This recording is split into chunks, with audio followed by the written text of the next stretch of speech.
वो भाग्यशाली विजेता बन जाएं, जिसे एक चमचमाता हुआ ब्रांड न्यू सैमसंग स्मार्टफोन मिल जाए। इसके अलावा और भी गिफ्ट हैम्पर्स आपका इंतजार कर रहे हैं, तो फिर देर किस बात की। अभी हमारी यूट्यूब चैनल को सब्सक्राइब करें, कमेंट करें, शेयर करें, हमारी वेबसाइट को विजिट करें और अपनी किस्मत चमकाएं। धन्यवाद।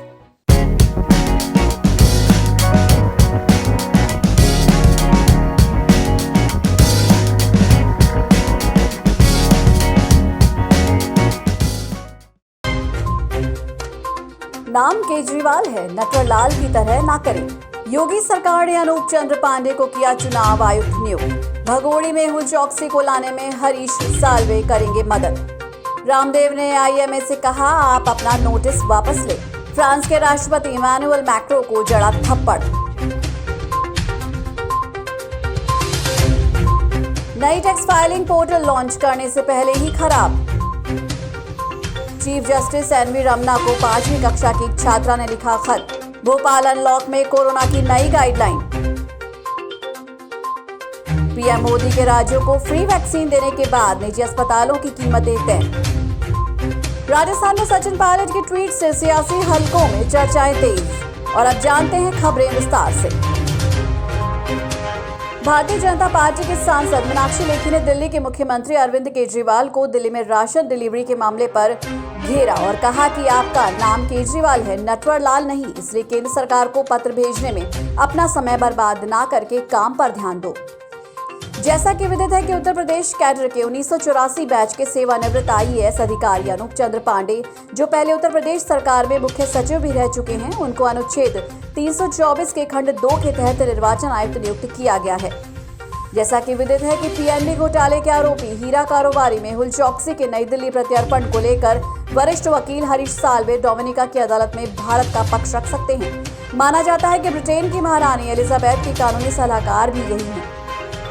जैसा कि कुछ समय पहले से योग गुरु रामदेव में आईएमए के मध्य विवाद चल रहा है। आईएमए के द्वारा भेजे गए नोटिस के जवाब में रामदेव ने कहा कि आपके द्वारा जारी किए गए नोटिस पूरी तरह से गलत हैं। इसमें अधूरी जानकारी है, इसलिए आपको सलाह दी जाती है कि आप अपना नोटिस तुरंत वापस ले लें।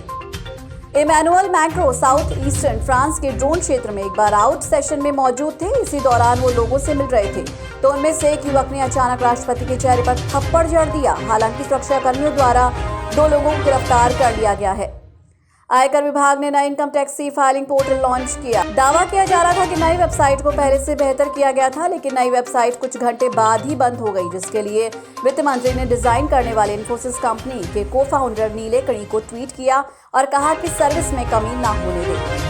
केरल की 5वीं कक्षा की छात्रा ने कोरोना के दौरान जस्टिस एनवी रमन्ना के द्वारा ऑक्सीजन सप्लाई के फैसले को देश के लिए गर्व बताया है। तो इसके जवाब में जस्टिस रमन्ना ने छात्रा से कहा कि मुझे यकीन है कि आप जिम्मेदार और सजग नागरिक बनेंगी। भोपाल में अब दुकानें सुबह 6 बजे से रात 8 बजे तक खुलेंगी। इस संबंध में कलेक्टर अविनाश लवानिया ने आदेश जारी कर दिए हैं कि रोजाना रात 8 बजे से सुबह 6 बजे तक नाइट कर्फ्यू भी रहेगा। यह आदेश 10 जून से प्रभावी रहेगा। आम लोगों के लिए राहत की खबर है। केंद्र सरकार ने निजी अस्पतालों में दी जाने वाली वैक्सीन की कीमतें तय कर दी हैं। स्वास्थ्य मंत्रालय के मुताबिक कोविशील्ड 780 रुपए में, कोवैक्सीन 1410 रुपए में, रूस की स्पुतनिक भी 1145 रुपए में उपलब्ध हो जाएगी, जिसमें सबसे सस्ती दरों के रूप में कोविशील्ड उपलब्ध होगी। राजस्थान में सचिन पायलट ने भाजपा नेता राजेंद्र राठौड़ के ट्वीट का जवाब देते हुए कहा कि भाजपा नेताओं को व्यर्थ बयानबाजी की बजाय अपनी स्थिति पर गंभीरता से विचार करना चाहिए। और जवाब देते हुए अंत में कहा कि जनता को अकेला छोड़ने वालों को जनता करारा जवाब देगी। इसके बाद सियासी हलकों में चर्चाएं तेज हो जाएंगी।